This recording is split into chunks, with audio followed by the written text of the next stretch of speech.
తెలుగు వాచకం, కవి పరిచయాలు, విశ్లేషణ, ఇతివృత్తాలు, గేయాలు, సాహిత్య ప్రక్రియలు మరియు షార్ట్కట్ కోడింగ్, స్మృతి సూత్రాలుతో విశ్లేషణాత్మక సూత్రం.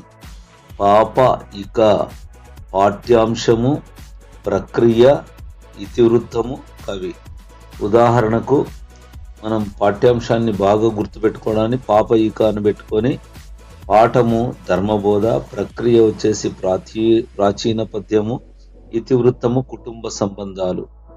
అదేవిధంగా కవి వచ్చేసి నన్నయ్య భట్టు. ఈ విధంగా 9వ తరగతి సెమిస్టర్ 1 పాఠ్యాంశాల సమగ్ర పట్టిక గమనించినట్లయితే పాఠం వచ్చేసి ధర్మబోధ, ఈ ధర్మబోధలో ఉన్న ఇతివృత్తం వచ్చేసి కుటుంబ సంబంధాలు, ఇది ప్రక్రియ ప్రాచీన పద్యము, కవి నన్నయ్య భట్టు. అంటే నన్నయ్య భట్టు ధర్మబోధను రచించాడు, దీంట్లో ఉన్న ఇతివృత్తము కుటుంబ సంబంధాలు, ప్రక్రియ ప్రాచీన పద్యము. గుర్తుపెట్టుకోవడానికి ప్రాచీన కవి కాబట్టి ప్రాచీన పద్యము. చైతన్యం అనేది గేయ కవిత, దీంట్లో ఉన్నది సామాజిక బాధ్యత. సామాజిక బాధ్యతలో ఏముంటది? చైతన్యం ఉంటది అన్నమాట. తాపి ధర్మారావు గారు రచించారు కాబట్టి పాఠం పేరు ఏమి? చైతన్యం. దాన్ని రచించినది తాపి ధర్మారావు. దాంట్లో ఉన్న ఇతివృత్తము సామాజిక బాధ్యత. ఇది ఒక గేయ కవిత, ప్రక్రియ వచ్చేసి గేయ కవిత. అదేవిధంగా హరివిల్లు అనేటువంటిది, హరివిల్లు ఎంత బాగా ఉంటుంది, ఆ రంగుల్ని వర్ణించేదే కాబట్టి హరివిల్లు అనేది ఒక ప్రక్రియ. ఏమంటే వర్ణన. దాంట్లో ఏ దాని గురించి వర్ణిస్తా ఉన్నారంటే ప్రకృతి గురించి. ప్రకృతి గురించి వర్ణించినది ఎవరు? వివిధ కవులు. వివిధ కవులు ఉన్నటువంటిది ఇంకొకటి ఏమి? స్నేహము. స్నేహంలో ఏముంది? వ్యక్తిత్వ వికాసము. రచించినది ఎవరు? వివిధ కవులు. ప్రకృతిని రచించినది ఎవరు? వివిధ కవులు. ప్రకృతిలో ఏముంది? వర్ణన ఉంది. ఆ వర్ణన దేని గురించి? హరివిల్లు గురించి. స్నేహం అనేది ప్రాచీన పద్యము, దీంట్లో వ్యక్తిత్వ వికాసం ఉంది, వివిధ కవులు రచించారు. అదే ఆత్మకవిత చూస్తే ఇది వచన కవిత. ఆత్మకథ వచన కవిత, ఆత్మకథ వచన కవిత. సో దీంట్లో ఉన్నటువంటిది ఇతివృత్తం స్వయం కృషి. రచించినది కవి ఎండ్లూరి సుధాకర్. ఎండ్లూరి సుధాకర్ గారు స్వయం కృషితో వచన కవితని ఆత్మకథగా రాశారు. ఇది కోడ్ భాష గుర్తుపెట్టుకోవడానికి. కాబట్టి ఆత్మకథ అనేటువంటి పాఠములో ఉన్న ప్రక్రియ వచన కవిత, ఇతివృత్తం స్వయం కృషి. రచించినది ఎండ్లూరి సుధాకర్. స్నేహం అనేది ప్రాచీన పద్యము, దీంట్లో ఉన్నది ఇతివృత్తం వ్యక్తిత్వ వికాసం, రచించినది వివిధ కవులు. తీర్పు అనేటువంటిది ఇంకొక పాఠ్యాంశము. ఇది ప్రక్రియ ఏమంటే ఆధునిక పద్యం. ఆధునిక పద్యంలో 2 ఉన్నాయి. ఒకటి తీర్పు. ఈ తీర్పుని జంధ్యాల పాపయ్య శాస్త్రి ఇచ్చారనమాట. తీర్పునిచ్చిండేది ఎవరు అంటే జంధ్యాల పాపయ్య శాస్త్రి. పరోపకారం అనేది ఇందులో ఉన్నటువంటి తీర్పు అనే పాఠంలో ఉన్నటువంటి ఇతివృత్తము పరోపకారము. రచించినది జంధ్యాల పాపయ్య శాస్త్రి. ఇది ఆధునిక పద్యం. మాట మహిమ కూడా ఆధునిక పద్యమే. ఇది రచించినది కొలకలూరి స్వరూపారాణి. దీంట్లో మాట మహిమలో ఉన్నటువంటిది జీవన విధానము. జీవన విధానం అనేది మాట మహిమ అనే పాఠ్యాంశానికి సంబంధించిన ఇతివృత్తము. ఇది ఆధునిక పద్యం అనేది ప్రక్రియ. ఇవి కాబట్టి ధర్మబోధన రచించినది నన్నయ్య భట్టు, చైతన్యాన్ని రచించిన తాపి ధర్మారావు, హరివిల్లును రచించినది వివిధ కవులు, స్నేహాన్ని రచించినది వివిధ కవులు, ఆత్మకథ ఎండ్లూరి సుధాకర్, తీర్పు జంధ్యాల పాపయ్య శాస్త్రి, మాట మహిమ కొలకలూరి స్వరూపారాణి. అదేవిధంగా నన్నయ్య భట్టు ధర్మబోధలో ఏముంది, దాని నేపథ్యం ఏమి అనేది విశ్లేషించి చూసినప్పుడు కవిత్రయములో ఒకరు నన్నయ్య గారు, ఇద్దరు తూర్పు చాళుక్య రాజైన రాజరాజ నరేంద్రుని ఆస్థాన కవి, తెలుగు భాషలో మహాభారత రచనకు శ్రీకారం చుట్టినటువంటి వ్యక్తి. ఇతని యొక్క బిరుదులు ఆది కవి, శబ్దానుశాసనుడు, వాగానుశాసనుడు. ఈయన రచనలు శైలి ఎలా ఉంది అంటే మహాభారతంలో ఆది పర్వము, సభాపర్వములు రచించి అరణ్య పర్వంలో 142 పద్యాలు రాశాడు. 147వ పద్యము రాయకుండానే మరణించారు. ఈయన అలభ్య రచనలు, లభించని రచనలు ఇంద్ర విజయము, చాముండికా విలాసం. ఈయన శైలి ఎలా ఉంటుంది అంటే ప్రసన్న కథా కవితార్థయుక్తి. ప్రసన్నం అనేటువంటిది ఉంటుంది దీంట్లో. తర్వాత నానా రుచిరార్థ రుచితార్థ సూక్తి నిధత్వం అనేది నన్నయ్యలో ఉన్నటువంటి అద్భుతమైనటువంటి శైలి. అక్షర రమ్యత అనేది కూడా నన్నయ్యలో ఉన్నటువంటి శైలి. తర్వాత స్మృతి సూత్రం అంటే ధర్మాన్ని బోధించేదే ధర్మబోధ. ఇది ప్రాచీన కాలము అంటే కాబట్టి ప్రాచీన పద్యము. దీన్ని నుంచి ప్రాచీన కాలంలో నుంచి కుటుంబంలో అన్నయ్య అంటే నన్నయ్య మాత్రమే కాబట్టి కుటుంబ సంబంధాల గురించి తెలియజేస్తుంది. ధర్మబోధ ప్రాచీన కాలం నాటిది. ధర్మబోధ ప్రాచీన పద్యం అనే ప్రక్రియ నుంచి వచ్చింది. దీంట్లో ఉన్నటువంటి కుటుంబ సంబంధాలు నన్నయ్య అంటే కుటుంబ సంబంధాలు నన్నయ్య రాశాడు. ఇది గుర్తుపెట్టుకోవడానికి స్మృతి సూత్రము. అదేవిధంగా తాపి ధర్మారావు గారు రచించినటువంటి పాఠమే చైతన్యము. చైతన్యంలో ఇతివృత్తం ఏముంది? సామాజిక బాధ్యత పెంపొందించే గేయ కవిత సృష్టి. కాబట్టి చైతన్యం అనేది సామాజిక బాధ్యత కలిగినటువంటి ఇతివృత్తము. ఇది గేయ కవిత అనేది ప్రక్రియ అన్నమాట. పాపయిక కోడ్ చైతన్య అంటుంది గేయాలు కవితల ద్వారా సామాజిక బాధ్యతల రావు. ఇది నేర్చుకుంటే ఏమవుతుంది? చైతన్య అనేది రచించారు, ఇది పాఠం పేరు. ప్రక్రియ వచ్చేసి గేయము, గేయ కవితము. తర్వాత ఇతివృత్తం వచ్చేసి సామాజిక బాధ్యత. లాస్ట్ కవి ఎవరు అంటే తాపి ధర్మారావు. బాధ్యతల రావు, తాపి ధర్మారావు. సో ఇది మనకు రచనల స్మృతి సూత్రం చూస్తే మనకు తాపితో పాత దేవాలయాన్ని కూల్చేసి పాతపాలి దేవాలయాల మీద బూతు బొమ్మలు ఎందుకు? ఈయన రచించిన రచన దేవాలయాల మీద బూతు బొమ్మలు ఎందుకు? ఈయన రచన. అందులో వచ్చిన రాళ్ళు ఇనుమును తీసేసి రాళ్ళు రప్పలు ఇనుప కచ్చడాలు, ఇది అతని యొక్క ఇంకొక రచన. తర్వాత కొత్త దేవాలయాన్ని నిర్మించి అందులో సాహితీ అనే అమ్మాయిని అమ్మాయికి పెళ్లి చేశారు. ఇది కొత్తపాలి. సాహితీ మర్మరాలు, పెళ్లి, దాని పుట్టు పురోత్రాలు, ఇవి కూడా ఆయన యొక్క రచనలు. రైట్. తర్వాత ఎండ్లూరి సుధాకర్ గారు రచించినటువంటి పాఠము ఆత్మకథ. ఆత్మకథలో ఏముంది అంటే స్వయం కృషి అనే ఇతివృత్తము ఉంది. దీన్ని పాపయిక కోడ్ చూసినట్లయితే పాఠము, ప్రక్రియ, ఇతివృత్తము, కవి. పాపయిక అంటే ఆత్మకథలు వచ్చిన కవిత స్వయం కృషి కరువైంది. ఆత్మకథ అనేది పాఠము, వచ్చినాక అంటే వచన కవిత అనేది ప్రక్రియ, ఇతివృత్తము స్వయం కృషి, కరువైంది అంటే దానికి సుధాకర్. కర్ అంటే కరువైంది, కర్. తర్వాత వచన కవిత్వంలో స్వయం కృషిని ప్రతిబింబించే కవి అంటే ఆధునిక వచన కవిత్వంలో స్వయం కృషిని ప్రతిబింబించే కవి అని చెప్తాం. ఎందుకంటే ఆధునిక వచన కవిత అనేటువంటిది ప్రక్రియ, ఇందులో ఉన్న ఇతివృత్తము స్వయం కృషి. ఆయన రచించిన పాఠము ఆత్మకథ. ఎండ్లూరి సుధాకర్ గారు. ఎండలో అట్ట గబ్బీలంలా తిరగబాకురా, నల్ల కర్గోడిలా అయిపోతున్నావు, గొడుగు వేసుకొని తిరుగు, తెల్లగా వస్తావు. అటజనిగాంచే కొత్త గబ్బీలము, నల్ల ద్రాక్ష పందిరి, వర్గీకరీయం, మల్లె మొగ్గల గొడుగు, గోసంగి, వర్ధమానం, ఇవి ఆయన రచించినటువంటి రచనలు. అటజనిగాంచే కొత్త గబ్బీలము, నల్ల ద్రాక్ష పందిరి, వర్గీకరణీయము, మల్లె మొగ్గల గొడుగు, వర్ధమానము, గోసంగి. ఆధునిక పద్య వైతాళికులు చూసినట్లయితే తులనాత్మకంగా మనము ఇద్దరున్నారు. కరుణశ్రీ అంటారు, ఆయనే జంధ్యాల పాపయ్య శాస్త్రి. జంధ్యాల అని చెప్పుకుంటాము. ఈయన డైరెక్టర్ గా కూడా పనిచేశారు. హాస్యాన్ని బాగా రచించగలరు. తర్వాత కలుకలూరి స్వరూపారాణి.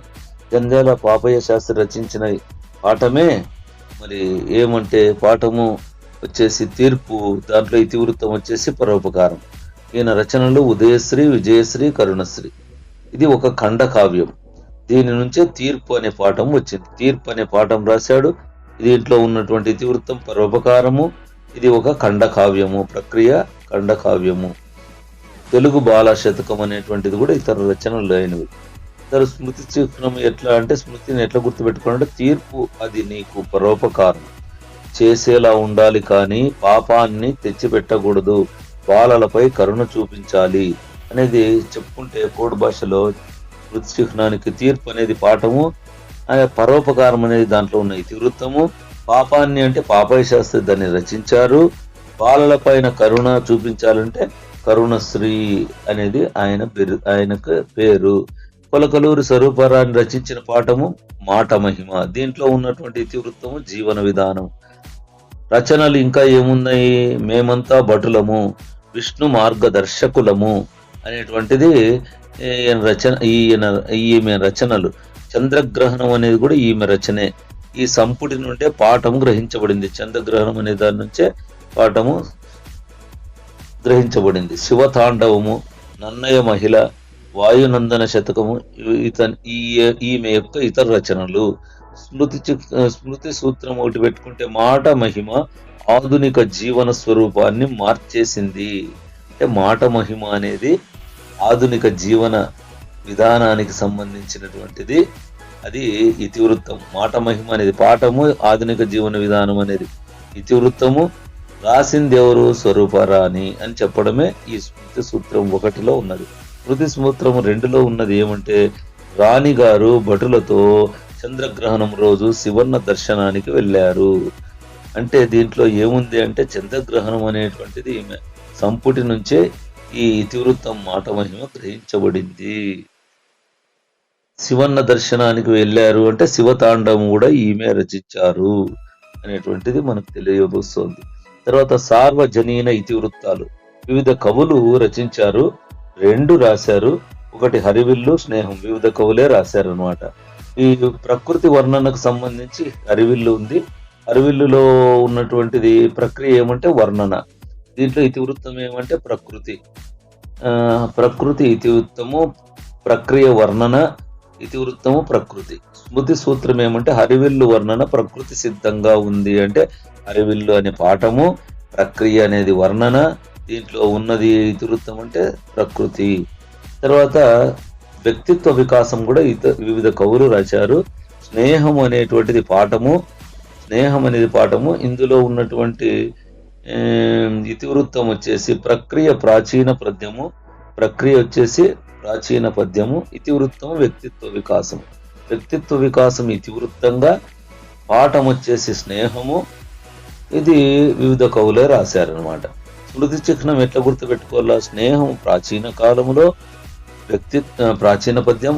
వ్యక్తిత్వం ఉన్నవారితో మాత్రమే చేసేవాళ్ళు. స్నేహం ప్రాచీన కాలంలో, వ్యక్తిత్వము ఉన్నవారితో మాత్రమే చేసేవాళ్ళు. అంటే అర్థమేమి?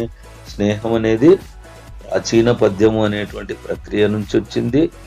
దీంట్లో ఉన్న ఇతివృత్తము వ్యక్తిత్వ వికాసము అని మనకు తెలిసిపోతుంది. సాహిత్య ప్రక్రియల పరిణామ క్రమాన్ని గమనిస్తే ప్రాచీన పద్యం కింద 2 ఉన్నాయి. ఒకటి ధర్మబోధ, రచించినది నన్నయ్య భట్టు. ఇందులో ఉన్నటువంటి ఇతివృత్తం కుటుంబ విలువలు. ప్రాచీన పద్యం ఇంకొకటి ఉంది, దాని పేరు స్నేహము. వివిధ కవులు రచించారు. దీంట్లో ఉన్న ఇతివృత్తము వ్యక్తిత్వ వికాసం. అదేవిధంగా గేయ లేదా వచన కవిత 2 ఉన్నాయి. ఒకటి చైతన్యము, దాంట్లో ఉన్నటువంటి ఇతివృత్తము సామాజిక బాధ్యత. వచన కవిత ఇంకొకటి ఉంది, దాని పేరు ఆత్మకథ. అందులో ఉన్న ఇతివృత్తము స్వయం కృషి. ఆధునిక పద్యము 2 ఉన్నాయి. ఒకటి తీర్పు, రెండవది మాట మహిమ. తీర్పు అనేటువంటిది మనకు పరోపకారం అనేది ఇతివృత్తంగా కలిగి ఉంది. తర్వాత ఆధునిక పద్యము మాట మహిమ అనేది జీవన విధానాన్ని గురించి తెలియజేసేది. మాట మహిమ పాఠము, జీవన విధానము, ఇతివృత్తము. ఈ మాట మహిమ రచించినది కొలకలూరి స్వరూపరాణి. ఇంకా వర్ణనకు సంబంధించి ఒకటి ఉంది, అది వర్ణన ఇతివృత్తంగా కలిగినటువంటిది హరివిల్లు. హరివిల్లు గురించి, హరివిల్లు అనేది పాఠము, ప్రక్రియ అనేది వర్ణన, ఇతివృత్తం వచ్చేసి ప్రకృతి.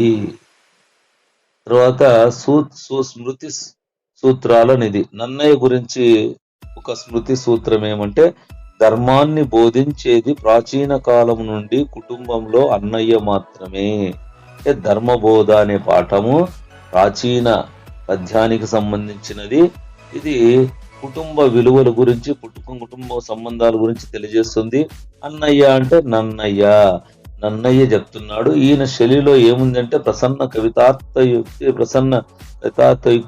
నానా రుచిరార్థ యుక్తి, తర్వాత అక్షర రమ్యత, ఇవన్నీ ఆయన శైలిలో ఉన్నవి. తాపి ధర్మారావు గారు చైతన్య అంటుంది, గేయాలు కవితలతో సామాజిక బాధ్యతలు రావు, తాపి ధర్మారావు. చైతన్య అనేది పాఠము, అది గేయ కవిత, ప్రక్రియ అనేది గేయ కవిత, దాంట్లో ఉన్నటువంటి ఇతివృత్తం సామాజిక బాధ్యత, రావు అంటే తాపి ధర్మారావు అని అది తెలిసిపోతుంది. ఈయన శైలిలో ఉన్నదంటే తాలిపితో పాత గుడి కూల్చి రాళ్ళు తీసి కొత్త గుడి కట్టి సాహితీ పెళ్లి, ఇవన్నీ కూడా ఆయన శైలిలో ఉన్నటువంటి, అంటే దేవాలయంపై బూతు బొమ్మలు ఎందుకు అనేటువంటిది కూడా ఉంచారు. తర్వాత ఎండూరి సుధాకర్ గారు రచించినది ఆత్మకవిత. దానికి సంబంధించిన స్మృతి సూత్రం ఏమంటే ఆత్మకథలు వచ్చినాక స్వయం కృషి కరువైంది అని. ఆత్మకథ అనేది ఆయన రాసినటువంటి పాఠము, దాంట్లో ఉన్న ఇతివృత్తము స్వయం కృషి. కరువైంది అంటే సుధాకర్ అనేటువంటిది. కరువు అంటే సుధాకర్. ఎండలో అట్టా గబ్బిలంలో తిరక్కు, కర్రోడిలా అవుతావు, గొడుగు వేసుకో తెల్లగా వస్తావు, ఇవి ఆయన రచనలు అని చెప్పుకోవచ్చు. జంధ్యాల పాపయ్య శాస్త్రి అంటే తీర్పు పరోపకారంగా ఉండాలి కానీ పాపాన్ని తెచ్చిపెట్టకూడదు అంటే తీర్పు అనేది ఆయన రాసినటువంటి పాఠము, దాంట్లో ఉన్న ఇతివృత్తం పరోపకారము. పాపాన్ని అంటే పాపయ్య శాస్త్రి. తర్వాత స్వరూపారాణి, మాట మహిమ జీవన స్వరూపాన్ని మారుస్తుంది అంటే మాట మహిమ ఆమె రాసిన పాఠము, అందులో ఉన్నటువంటి ఇతివృత్తము జీవన విధానము. స్వరూపాన్ని అంటే స్వరూపారాణి రాసింది. ఇది రాణిగారు భటులతో చంద్రగ్రహణం రోజు శివర్ణ దర్శనం అంటే చంద్రగ్రహణం అనే సంపుటి నుంచే ఈ మాట మహిమ తీసుకోబడింది. ఈమె రాసినటువంటిది ఇంకొకటి శివతాండవం. తర్వాత హరివిల్లు, స్నేహం, ఇవి రెండు వివిధ కవులు రచించారు. హరివిల్లు వర్ణన ప్రకృతి సిద్ధము. హరివిల్లు అనేటువంటిది ప్రక్రియ వర్ణన, దాంట్లో ఉన్న ఇతివృత్తము ప్రకృతి. స్నేహం అనేది ప్రాచీన పద్యం నుంచి వచ్చింది. ఇది స్నేహం అనేది పాఠము, దాంట్లో ఉన్నటువంటి ఇతివృత్తము వ్యక్తిత్వ వికాసము. హరివిల్లు వర్ణన ప్రకృతి సిద్ధం. స్నేహము ప్రాచీన కాలంలో వ్యక్తిత్వంతో ఉన్న వారితోనే చేసేవారు. ఇది మనకు ఇతివృత్తంగా చెప్పుకోవచ్చు. దిస్ ఈజ్ అబౌట్ 9వ తరగతి కవి పరిచయాలు, ప్రక్రియ, పాఠము, ప్రక్రియ, ఇతివృత్తము, కవి, ఇతర రచనల గురించి తెలియజేయడం జరిగింది. Keep watching for further updates. Telugu, psychology, science, English methodologies, all methodologies. అదేవిధంగా ర్యాపిడ్ రివిజన్స్ వీడియోస్ కూడా రాబోతున్నాయి. ఇంతవరకు లైక్ చేయకపోతే లైక్ చేయండి, సబ్స్క్రైబ్ చేయండి, షేర్ చేయండి, కామెంట్ చేయండి. Thank you.